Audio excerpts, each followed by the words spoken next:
So guys അതിരാവിലെ എണീച്ച് വന്നേക്കണം. നിങ്ങൾ നോക്കി ഈ സ്ഥലം നിങ്ങളെല്ലാം കണ്ടുപരിച്ചോണ്ടാ. ഇത് നമ്മളെ മട്ടാഞ്ചേരി ബസാർ റോഡാണ്. അപ്പോൾ ഇവിടെ ഈ ഒരു ചെറിയൊരു ഗുഹ പോലത്തെ ഒരു സ്ഥലം കണ്ടോ നിങ്ങൾ? ഇവിടെയാണ് നമ്മളെ പണ്ടാരീസ് കിച്ചൺ, അതായത് ഇന്നലെ ഞാൻ പോയി കഴിച്ചില്ലേ ബിരിയാണി വീഡിയോ ഇട്ടതിൻ്റെ അവരുടെ കിച്ചൺ ഉള്ളത്. അതായത് ഈ ഒരു ഭാഗത്തു നിന്നാണ് അവർ ബിരിയാണി എല്ലാം ഉണ്ടാക്കി പല സ്ഥലത്തായിട്ട് ഡെലിവറി ചെയ്യുന്നത്. അവർക്ക് കാറ്ററിംഗ് ഉണ്ട്, അതുകൊണ്ട് തന്നെ റെസ്റ്റോറൻറ്റുകളിലേക്ക് പോകുന്നുണ്ട്. അത് മാത്രമല്ല വീടുകളിലേക്ക്, കാറ്ററിംഗ് വീടുകളിലേക്കും മറ്റേ കല്യാണ മണ്ഡപങ്ങളിലേക്കൊക്കെ ബിരിയാണികൾ പോകുന്നുണ്ട്. മട്ടൺ, ചിക്കൻ, ബീഫ് ബിരിയാണികളൊക്കെ. അപ്പോൾ നമുക്ക് അവിടേക്ക് ഒന്ന് കയറാം. വണ്ടി ഇരിക്കുന്നുണ്ട്, ആ സൈഡിൽ കൂടെ കയറണം. അതാണ് അവരുടെ കിച്ചൺ, സെൻട്രൽ കിച്ചൺ നമ്മൾ പറയുമല്ലോ. ഒരു സ്ഥലത്തുനിന്ന് എല്ലാ കടകളിലേക്കൊക്കെ ഇവിടെ നിന്നാണ് പോകുന്നത് അവരുടെ ബിരിയാണി പ്രിപ്പയർ ചെയ്തുകൊണ്ട്.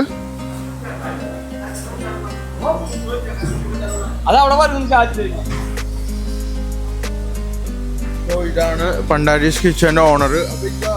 ഇവിടെ എവിടേക്കാണ് പോകുന്നത് മെയിനായിട്ട് ബിരിയാണി? ഇതിപ്പോ നമ്മളെ 3 ഔട്ട്ലെറ്റ് ഉണ്ട് നമുക്ക്.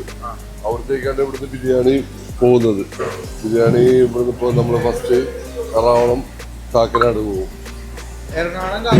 അത് ആദ്യത്തെ വണ്ടിയിൽ നമ്മൾ പോകും. രണ്ടാമത്തെ വണ്ടിയിൽ നമ്മൾ മട്ടാഞ്ചേരി ഔട്ട്ലെറ്റിലോട്ട് പോകും. പിന്നെ അത് കഴിഞ്ഞാൽ പിന്നെ കാറ്ററിംഗ് വിഭാഗത്തിലേക്കൊക്കെ അവിടുന്ന് പോകും. അപ്പോൾ കാറ്ററിംഗ് കൂടുതലുണ്ട് ഇവർക്ക്, ഒരുപാട് സ്ഥലത്ത് കാറ്ററിംഗ് ഉണ്ട്. അപ്പോൾ അങ്ങോട്ടേക്കും പോകുന്നുണ്ട്, അതേപോലെ തന്നെ റെസ്റ്റോറൻറ്റുകളിലേക്കും. പണ്ടാരീസിൻ്റെ 3 കിച്ചൺ ഉണ്ടെന്ന് തോന്നുന്നു അല്ലേ? 3 ഔട്ട്ലെറ്റ് ഉണ്ട് പണ്ടാരീസിന്. സെൻട്രൽ കിച്ചൺ ഇതാണ്, അതായത് ഇവിടെ നിന്നാണ് എല്ലാം പ്രിപ്പയർ ചെയ്ത് പോകണം. അവിടെ നിന്ന് അധികം ഉണ്ടാക്കാറില്ല. ഇവിടെ മൊത്തം ഒന്നുമില്ല. അവിടെ പിന്നെ നമ്മളിവിടുന്ന് നമ്മള് സെൻട്രൽ കിച്ചണിൽ നിന്നാണ് നമ്മള് 3 ഔട്ട്ലെറ്റോട്ട് പോകുന്നത്.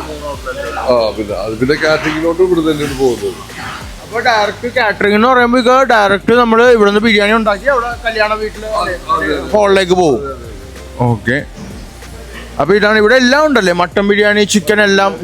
മട്ടൻ ബിരിയാണി ഉണ്ട്, പിന്നെ ചിക്കൻ ബിരിയാണി ഉണ്ട്, ബീഫ് ബിരിയാണി ഉണ്ട്, വെജ് ബിരിയാണി ഉണ്ട്. പിന്നെ മറ്റുള്ള ഏത് ഡിഷസ് വേണമെങ്കിലും നമ്മൾ കാറ്ററിംഗ് കൊടുക്കാം, ചെയ്യാറുണ്ട്.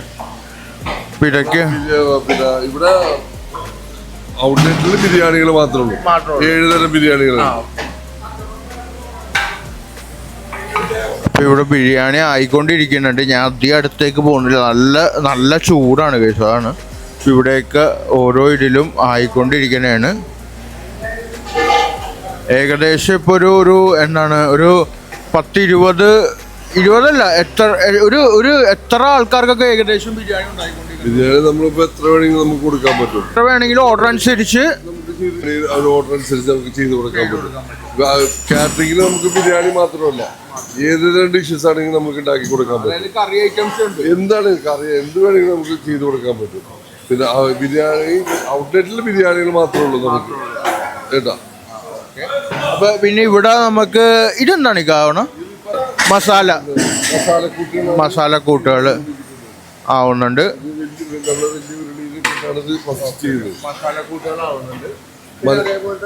ചിക്കൻ ഒരു ചെറിയ രൂപത്തിൽ നമ്മൾ ഫ്രൈ ചെയ്തിട്ട് നമ്മൾ ബിരിയാണി വയ്ക്കാവോ, അല്ലെങ്കിൽ മീറ്റ് പൊടിഞ്ഞു പോകും. അതുപോലെ തന്നെ ഇപ്പോൾ നിങ്ങൾക്കാണെങ്കിൽ ഇപ്പോൾ കാറ്ററിംഗ് ഒക്കെ കൊടുക്കാവുന്നതാണ്. ഇപ്പോൾ ഇവരുടെ തന്നെ ജസ്റ്റ് ഇവർ ഔട്ട്ലെറ്റിലേക്ക് വിളിച്ചാലും മതി കാറ്ററിംഗ് അതിൻ്റെ ഇതിനായിട്ട്. ഇതാണ് മൊത്തത്തിലുള്ള സെറ്റപ്പ്. മട്ടാഞ്ചേരിയിലാണ് ഇവരുടെ സെൻട്രൽ കിച്ചൺ വരുന്നത്. അപ്പോൾ തന്നെ നിങ്ങൾക്കറിയാം ഒരു കിച്ചൺ മാത്രമായിട്ട് ഇവർക്കുണ്ട്. അപ്പോൾ എന്തോരം നടക്കുന്നുണ്ടാവും എന്നറിയാം. എന്തോരം ബിരിയാണികൾ കയറ്റി പല സ്ഥലത്തേക്ക് പോകുന്നുണ്ട്. 3 ഔട്ട്ലെറ്റ് ഉണ്ട് ഇവർക്ക്. ഏറ്റവും അത്യാവശ്യം നല്ലൊരു ബിരിയാണി ഇതാണ്. റൈഡിട്ട് ബിരിയാണി കേക്ക് ഇടുക, അതാണ് ഇപ്പോൾ ഇവിടെ നടക്കുന്നത്. പിന്നെ അതേപോലെ തന്നെ നമുക്കിപ്പോൾ മസാലകൾ ഇടുന്നതാണ് ഈ കാണുന്നത്.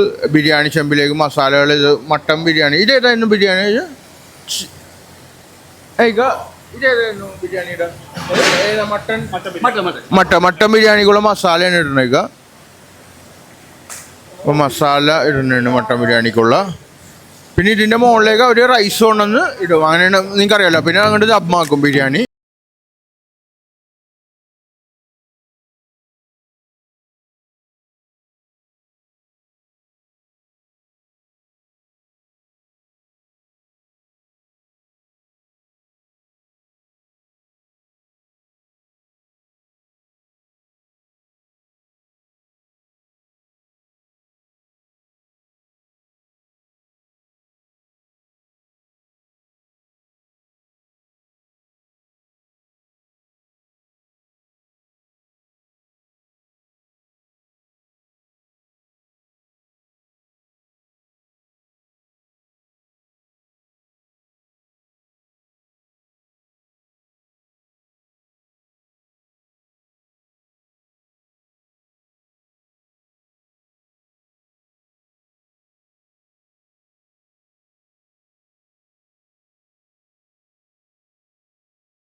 സോ ഗൈസ്, അപ്പോൾ ബിരിയാണിയുടെ അവസാനത്തെ മേക്ക് പരിപാടികളിലാണ്. അതിൽ മറ്റേ ഇതൊക്കെ വിതറി പച്ചക്കറിയും അതേപോലെ തന്നെ പൈനാപ്പിളും അതൊക്കെ വിതറി അവസാനം അടക്കാൻ പോണേണ്. കശുവണ്ടി മുന്തിരി എല്ലാം വിതറിയ അവസാനം അത് അടച്ച് ദമ്മിലേക്ക് ആക്കാൻ വേണ്ടിയുള്ള ഇതാണ്. ഇതൊക്കെയാണ് വിതരണത്.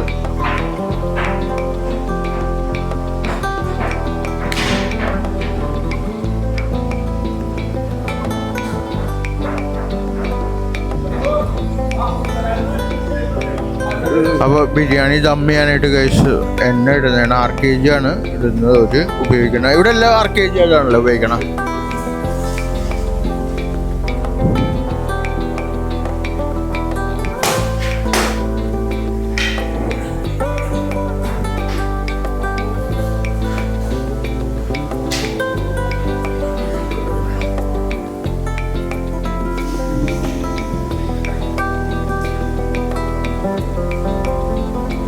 ഫ്രൂട്ട്സും എല്ലാം ഇട്ട് ഇനി ഇതിൻ്റെ പുറത്തേക്ക് കുറച്ച് കൂടി മറ്റേ കശുവണ്ടിയും ഇതും കൂടി ഇടും.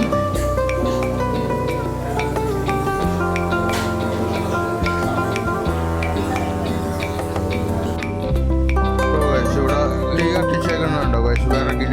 ഇതെന്ന് പറഞ്ഞാൽ ദമ്മിലേക്ക് കയറ്റാനാണ്. അപ്പോൾ ഇതൊക്കെ എന്ന് പറഞ്ഞു കഴിഞ്ഞാൽ ഓൾറെഡി നമ്മൾ മറ്റേ അടച്ച് മൂടിയിട്ട് നേരെ ഇങ്ങോട്ടേക്ക് കയറ്റും ദമ്മിലേക്ക്.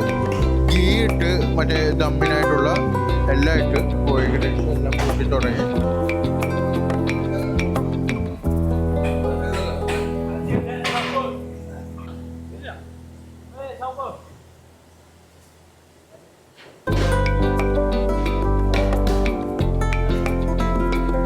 അവിടെയും ബിരിയാണി റെഡിയാണ്. അവിടെയും അത് കൂട്ടി ദം ചെയ്യാനായിട്ട് വെക്കണുണ്ട്. രണ്ടുപേര് പിടിച്ചോണ്ടോ വലിയ ബിരിയാണി, വലിയ ചമ്മള്.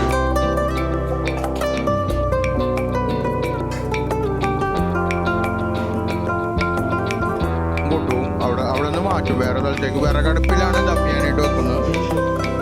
ദം ചെയ്യാനായിട്ടാണ് ഈ ഇരിക്കുന്നതെല്ലാം.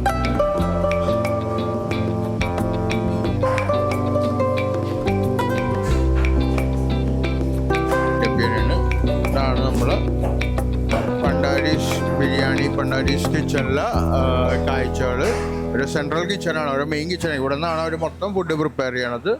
അപ്പോൾ അവരുടെ ഇവിടുത്തെ കാഴ്ചകളാണ്. So guys